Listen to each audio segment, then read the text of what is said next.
ফিরলাম বিরতির পর। চোখ রাখবো বাংলার দিকে। শিলিগুড়ির হাকিমপাড়ায় ইডির অভিযান।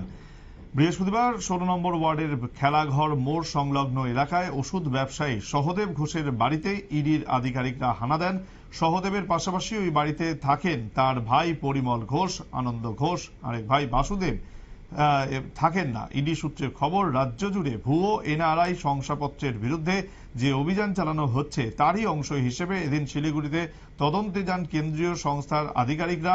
বিদেশে বসবাসকারী ভারতীয়দের সন্তানদের জন্য মেডিকেল কলেজে ভর্তির জন্য নির্দিষ্ট আসন থাকে। সূত্রের খবর, বেশ কিছু ছাত্রছাত্রী এনআরআই কোটার সুযোগ নিতে ভুয়ো শংসাপত্র জমা দিয়েছিলেন।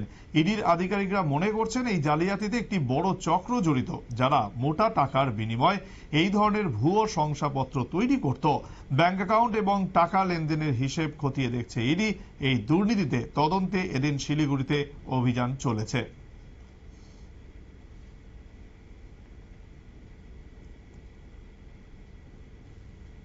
সময় আরো একটি বিরতির, সঙ্গে থাকুন।